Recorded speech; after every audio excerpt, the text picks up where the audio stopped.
ஒரு அழகான ஊர்ல பரந்தாமையா அப்படிங்கிற பிரபலமான ஒரு நாட்டு வைத்தியர் இருந்தாரு.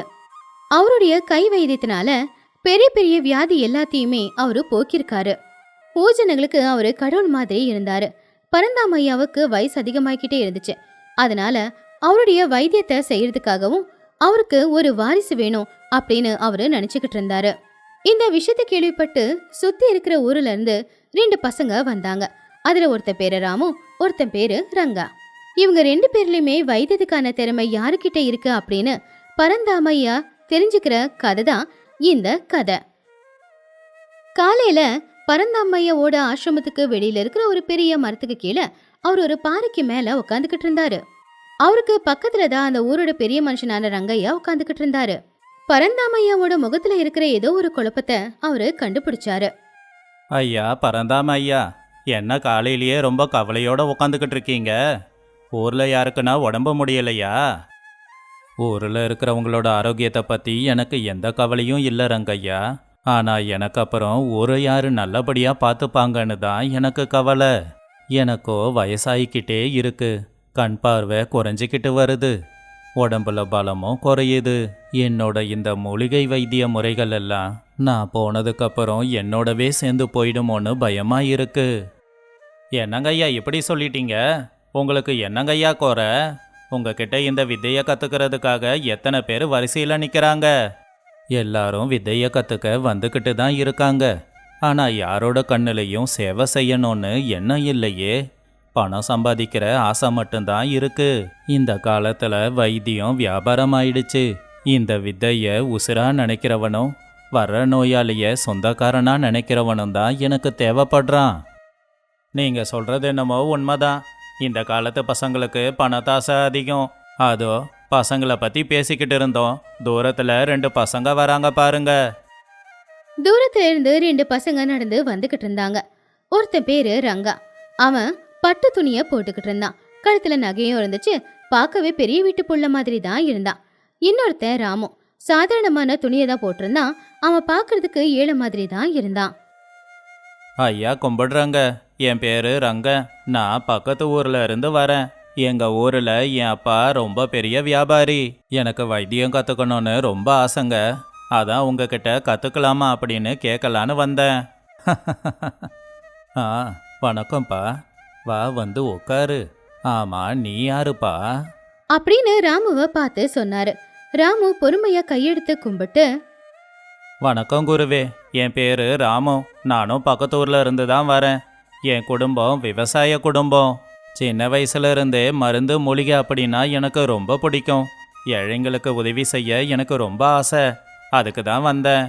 இங்க பாருங்கப்பா, பரந்தாமையாவும் சிஷியனை தான் தேடிக்கிட்டு இருக்காரு. ஆனால் அவருக்கு சிஷியனாகிற தகுதி உங்களுக்கு இருக்கான்னு தெரிஞ்சுக்கணும். தகுதி அப்படின்னா குருதட்சணையை தானே கேட்குறீங்க? குருதட்சணையா எங்கள் அப்பா கிட்ட சொன்னா 100 ஏக்கர் பூமியை கூட ஐயாக்கு எழுதி தருவார். பணத்தை வச்சு வித்தையை வாங்க முடியாதுப்பா. இந்த வைத்தியத்தை கற்றுக்கணும்னு நினைக்கிறவனுக்கு பொறுமையும் அறிவும் தேவை. நோயை தெரிஞ்சுக்கிற புரிஞ்சுக்கிற குணமும் இருக்கணும். உங்கள் 2 பேரில் யாருக்கு அந்த குணம் இருக்குன்னு நான் தெரிஞ்சிக்க விரும்புகிறேன். நீங்கள் என்ன சொன்னாலும் நான் செய்ய தயாராக தான்யா இருக்கேன். நானும் தயாராக தான் இருக்கேன். என்ன செய்யணும்னு சொல்லுங்க. ஏதாவது பெரிய கிரந்தத்தை கண்டுபிடிக்கணுமா? இல்லை காட்டுக்கு போய் மூலிகை எதனா பறிக்கணுமா? அவ்வளோ பெரிய வேலையெல்லாம் நீங்கள் செய்ய வேண்டாம்ப்பா. இது ரொம்ப சின்ன வேலை தான். ரங்கையா, வீட்டுக்குள்ள 2 தொட்டி வச்சிருக்கேன், அதை போய் கொண்டு வா. ரங்கையா உள்ள போய் 2 மண் தொட்டிய கொண்டு வந்தான். அந்த மண் தொட்டியில மண் இருந்துச்சு. அதுல காஞ்சி செத்து போன செடி இருந்துச்சு. அந்த தொட்டிங்களை அவங்க 2 பேருக்கிட்டையும் காட்டி, இது 2மே ரொம்பவும் விசேஷமான மூலிகை செடிகள். ஆனா சரியான பராமரிப்பு இல்லாம வாடி போயிடுச்சு. உங்க 2 பேருக்கும் இந்த பூச்செடிகளை தரேன். யாருடைய செடி நல்லா முளைச்சி பெருசா வளருதோ அவங்க தான் என்னுடைய உண்மையான வாரிசு. இதுக்கு உங்களுக்கு 1 மாசம் அவகாசம் தரேன். அப்போ ரங்கையா அந்த தொட்டிய பார்த்து கோவமா, என்ன இது சின்ன செடியா இருக்கே, இதை காப்பாத்தணுமா?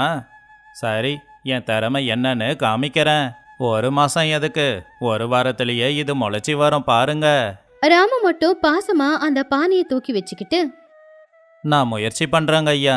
இதுக்கு உயிர் வர்றது என் கையில் இல்லை, ஆனால் முயற்சி பண்ணுறது என் கடமை. 2 பேருமே அந்த தொட்டி எடுத்துட்டு போய் பரந்தம்மையாவோட வீட்டுக்கு பின்னாடி இருக்கிற இடத்துல ஆளுக்கு ஒரு பக்கமா தொட்டி வச்சாங்க. மொத நாள் ரங்கா அவனுடைய தொட்டியை கொண்டு போய் அவன் அறைக்குள்ள வச்சுக்கிட்டான். இதை எப்படியாவது சீக்கிரமா இதுக்கு உசுறு கொடுக்கணும் அப்படின்னு யோசிச்சுக்கிட்டு இருந்தான். அப்ப அவன் அவனுடைய மனசுக்குள்ள, இந்த கிழவன் அந்த காலத்து கிழவன் போல. இந்த காஞ்சி போன செடிக்கு தண்ணி ஊற்றினா மட்டும் போதுமா? ஏதாவது நல்ல மருந்தா வாங்கி போடணும். ஏற்கனவே என் மாமா சொல்லியிருக்காரு, வெளிநாட்டு மருந்து போட்டால் செடிங்க சீக்கிரம் வளருமா. நாளைக்கு பட்டணத்துக்கு போய் அதை வாங்கிட்டு வரேன். இன்னொரு பக்கம் ராமு அவனுடைய தொட்டிய வெயில் படுற இடத்துல வச்சான்.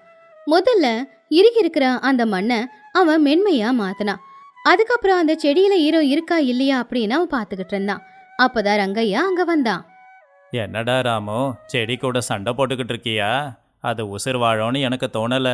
எதுக்கு உனக்கு வீணா கஷ்டம்? இல்லைங்க ஐயா, செடியோட வேறு உயிரோட தான் இருக்கு. அப்புறம் மேலே இருக்கிற செடி தான் காஞ்சி போயிருக்கு. மண்ணு கூட கொஞ்சம் இறுக்கமாக இருக்கு. அதனால தான் செடிக்கு காற்று கிடைக்கல. முதல்ல இந்த மண்ணை கொஞ்சம் சரி பண்ணிட்டாலே செடி பொழைச்சிக்கும். நம்பிக்கையோட முயற்சி பண்ணு, பார்க்கலாம். ஒரு வாரத்துக்கு அப்புறமா ரங்கா பட்டணத்துல இருந்து பலவிதமான மருந்தையும் பலவிதமான உரங்களையும் வாங்கிக்கிட்டு வந்தான். அது எல்லாத்தையுமே அவன் அந்த செடிக்கும் போட்டான். அதை பார்த்து ரங்கா சந்தோஷமா, இப்போ பாரு, இந்த செடிக்கு மருந்து ஊற்றியிருக்கேன்ல, நாளைக்கு காலையிலக்குள்ள இந்த செடியில் இலை வரும். அந்த ராம இன்னும் மாட்டுச்சாணத்தையும் வேப்பிலையும் பறிச்சிட்டு வந்து செடிக்கு போட்டுக்கிட்டு இருக்கான். இந்த பட்டணத்து மருந்தை பற்றி அவனுக்கு தெரியாதுல்ல. ஆனா ராமு இயற்கையான உரத்தை தயார் பண்ணிக்கிட்டு இருந்தான். ஒரு பெரிய பள்ளத்துல மாட்டோட சாணம், காஞ்சு போன இலைகள், அப்புறம் அங்க பயன்படுத்துற காய்கறி தோள்கள் எல்லாத்தையும் கொண்டு வந்து உரத்தை தயார் பண்ணி அந்த உரத்து செடிக்கு போட்டுக்கிட்டு இருந்தான். தாயே, நீ அவசரப்படாத. உனக்கு அசதியா இருக்கும்னு எனக்கு தெரியும். நானும் பொறுமையா இருக்கேன். நீ பொறுமையா வந்தாலே போதும். அப்போ ரங்கா அதை பார்த்து சிரிச்சான். ஏண்டா ராமோ, அந்த செடி கூட பேசிக்கிட்டு இருக்கியே, உனக்கு என்ன பைத்தியமா? அதுக்கு கேட்குமா? மருந்து போட்டாதான் செடி நல்லா முளைக்கும், பேசனாலாம் முளைக்காது. என் செடியை கொஞ்சம் பாரு, அது ஏற்கனவே நல்லா பலமாக மாறிடுச்சு. சந்தோஷம் ரங்கையா, உன்னோட நம்பிக்கை உன்னோடது, என் நம்பிக்கை என்னோடது. அவசரப்பட்டு கிடைக்கிறது நிலைக்காதுன்னு என் பாட்டி சொல்லுவாங்க. உன் பாட்டி அந்த காலத்து ஆள் இல்லை, இது கலியுகம். வேகமாக தான் எல்லாம் நடக்கணும். 15 நாளுக்கு அப்புறமா அதிசயம் தான் நடந்துச்சு. ரங்கா மருந்து போட்டு வளர்த்த அந்த செடி பச்சை பசேல்னு மாறுச்சு. அந்த செடி பார்க்கறதுக்கு நல்ல உசரமா பலமா இருந்துச்சு. அதுல இருக்கிற இலைகள் எல்லாமே பச்சை நிறத்துல இருந்துச்சு. உடனே ரங்கா பரந்தாமையாவை அந்த செடியை பார்க்க கூப்பிட்டான். குருவே குருவே, வந்து பாருங்க, என் செடிக்கு உயிர் வந்துடுச்சு. இல்ல இல்ல, அது எழுந்து ஓட போகுது. அதிசயம் நடக்க போகுது. பரந்தாமையாவும் ரங்கையாவும் வந்து பார்த்தாங்க. உண்மையிலேயே அந்த செடி பச்சை பசேல்னு இருந்துச்சு. இது உண்மையிலேயே அதிசயமா இருக்கு. ஒரு செத்து போன செடியில இவ்வளோ சீக்கிரம் எப்படி இலைங்க வந்துச்சு? பின்ன அதுதான் என் திறமை. நான் பயன்படுத்தின மருந்து அப்படிப்பட்டது. பட்டணத்துல இருந்து நான் கொண்டு வந்தேன். அதோட பேருலேயே வேகம் இருக்கும். பாத்தீங்களா, ராமுவோட செடி இன்னும் அப்படியே தான் இருக்கு. எல்லாரும் ராமுவோட செடிய பார்த்தாங்க. ராமுவோட செடியிலிருந்து சின்ன சின்னதா இலைகள் வெளியில வந்துகிட்டு இருந்தது. ஆக மொத்தத்துல செடி உயிரோட தான் இருக்கு. ஆனா இந்த தொட்டியோட பார்த்தா அதுல இருக்கிற இலை ரொம்ப சின்னதா இருந்துச்சு. அப்போ வைத்தியர் அந்த தொட்டியை பார்த்து, சரி ரங்கா, உன்னுடைய செடி நல்லா தான் இருக்கு. ஆனா இன்னும் நான் கொடுத்த அவகாசம் முடியலையே. இன்னும் சில நாட்கள் இருக்கு இல்லையா? நாம காத்து இருக்கலாம். இன்னும் காத்துக்கிட்டு இருக்கணுமா? அதான் என் செடியில இலை முளைச்சி வந்துடுச்சே. சரி சரி, இன்னொரு 15 நாள் போச்சுன்னா என் செடியில பூ கூட வரும். நீங்களே பாருங்க. இப்படி 25 நாள் ஆச்சு. ரங்காவோட தொட்டியில இருக்கிற செடி வித்தியாசமா மாறுச்சு. இலையெல்லாம் பெருசா இருந்தாலும் அது விழ ஆரம்பிச்சிடுச்சு. தண்டு பழுக்க ஆரம்பிச்சது. அவனுக்கு ஒன்னும் புரியல. என்ன இது, நேத்து வரைக்கும் நல்லா தான் இருந்துச்சு. ஆனா இப்ப திடீர்னு ஏன் வாடி போகுது? இன்னும் கொஞ்சம் மருந்து போடுறேன். ரங்கா மறுபடியும் அந்த மருந்து கலவைய தொட்டிக்கு ஊத்துனான். ஆனா இந்த தடவை செடியில இருக்கிற இலைகள் எல்லாம் வாடி போய் கடைசியில காஞ்சியே போயிடுச்சு. இன்னொரு பக்கம் ராமுவோட செடி மெதுவாதான் வளர்ந்துச்சு. ஆனா அதை பாக்குறதுக்கு இப்ப பச்சை பசேல்னு ரொம்ப பலமாவும் இருந்துச்சு. அந்த செடி பச்சை நிறத்துல தான் இருந்துச்சு. வேறு மண்ணுக்குள்ள ஆழமா போயிருந்துச்சு. அப்போ ரங்கா ராமு பக்கத்துல வந்து, ஏன் ராமு, உன்னோட செடிக்கு என்ன மந்திரம் போட்ட? என் செடி எதுக்காக வாடிக்கிட்டு இருக்கு? நான் எந்த மந்திரமும் போடல ரங்கா. செடிக்கு உரத்தை தான் போட்டேன். நீங்க அந்த செடிக்கு இலை வர்றதுக்கு என்ன போடணுமோ போட்டீங்க. ஆனா நான் செடிக்கு கொடுக்க வேண்டிய உண்மையான சத்தை கொடுத்தேன், அவ்வளவுதான். ஒரு மனுஷனுக்கு பசிச்சா சாப்பாடு கொடுக்கணுமே தவிர மருந்து கொடுத்தா எப்படி? முதல்ல நீங்க கொடுத்தது பலமா உங்களுக்கு தோணுனாலும் அது செடியோட உயிரை எடுத்துடுச்சு. ஒரு செடி தரைக்கு மேல நல்லா இருக்கிறது முக்கியம் இல்ல, தரைக்கு கீழே அதோட வேறு நல்லா இருக்கணும்.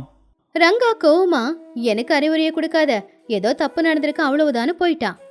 30வது நாள் கடு முடிஞ்சுது. பரந்தாமையா தீர்ப்பு சொல்றதுக்காக அங்க வந்தாரு. அப்போ ஜனங்களும் ஆர்வமா அதை பார்க்க அங்க வந்தாங்க. ரங்கையாவும் கூட்டத்துல நின்னுக்கிட்டு இருந்தான். ரங்காவோட முன்னாடி இருந்த அந்த பூந்தொட்டியில இருக்கிற செடியெல்லாம் வாடி போய் கரைஞ்சே போச்சு. இன்னொரு பக்கம் ராமுவோட தொட்டியில இருக்கிற செடி நல்லபடியா வளர்ந்து பார்க்க பச்சை பசேல்னு அழகா இருந்துச்சு, ரொம்ப பலமாவும் இருந்துச்சு. அப்ப இது எல்லாத்தையும் பார்த்த ரங்கையா, ஐயா, இதுக்கு மேல இதுல தீர்ப்பு சொல்ல என்ன இருக்கு? அதான் கண்ணுக்கு முன்னாடியே தெரியுதே. ரங்காவோட செடி செத்து போச்சு, ராமுவோட செடி நல்லா இருக்கு. பரந்தாமையா எல்லாரையும் பார்த்து சின்னதா ஒரு சிரிப்பு சிரிச்சு, எல்லாரும் நல்லா கேளுங்க. இந்த பூந்தொட்டிய நான் கொடுத்தது இந்த செடியை வளர்க்கறதுக்காக இல்ல, ஒரு வைத்தியனுக்கு என்ன குணம் இருக்கணும் அப்படிங்கிறத தெரியப்படுத்துறதுக்காகத்தான். ரங்கா வந்த உடனே அவனுக்கான பலன் கிடைக்கணும் அப்படின்னு ஆசைப்பட்டான். செடி ஆரோக்கியமா இருக்கிறத விட சீக்கிரமா அதுல இலைய முளைக்க வைக்கிறது எப்படின்னு தான் அவன் யோசிச்சான். அதனால அளவுக்கு அதிகமான ரசாயனத்தை பயன்படுத்தி அந்த செடியையே அழிச்சிட்டான். வைத்தியமும் இப்படித்தான் இருக்கும். நோயை சீக்கிரமா குணமாக்கணும்னு நினைச்சு அளவுக்கு அதிகமான மருந்தை எடுத்துக்கிட்டா அந்த வைத்தியமும் இப்படித்தான் போய் முடியும். ஜனங்க எல்லாரும் அமைதியா கேட்டுக்கிட்டு இருந்தாங்க. ரங்கா தலை குனிஞ்சு நின்னுக்கிட்டு இருந்தான். ஆனா ராமு ரொம்பவே பொறுமைசாலி. அவன் ரொம்பவும் பொறுமையா முதல்ல அந்த செடியோட வேரை கவனிச்சான். அதுக்கு என்ன தேவையோ அதை மட்டும்தான் கொடுத்தான். நேரம் அதிகமானாலும் கூட அந்த செடியை பலமா தயார் பண்ணான். ஒரு வைத்தியனுக்கும் இந்த குணம்தான் தேவை. ஒரு நோயாளி வந்த உடனே அவனுக்கு என்ன வியாதி அப்படிங்கிறத கவனிச்சு சரியான மருந்தை கொடுத்தாதான் வியாதியை குணமாக்க முடியும். என்னை மன்னிச்சிடுங்க ஐயா, திமிராலையும் அவசர குணத்தாலையும் நான் தப்பு பண்ணிட்டேன். வைத்தியம் அப்படிங்கிறது ஏதோ மந்திரமாயோன்னு நினச்சேன். ஆனால் வைத்தியம் அப்படிங்கிறது ஒரு தவன்னு இப்போதான் நான் தெரிஞ்சுக்கிட்டேன். தன்னோட தவறை திருத்திக்கிறது நல்ல விஷயந்தான்ப்பா. நீ இங்கேயே இருக்கலாம். ராமு கூடவே இருந்து நீயும் வைத்தியத்தை பொறுமையா கத்துக்கோ. ஆனா என்னுடைய வைத்தியத்துக்கு வாரிசு ராமுதான். எல்லாரும் கை தட்டினாங்க.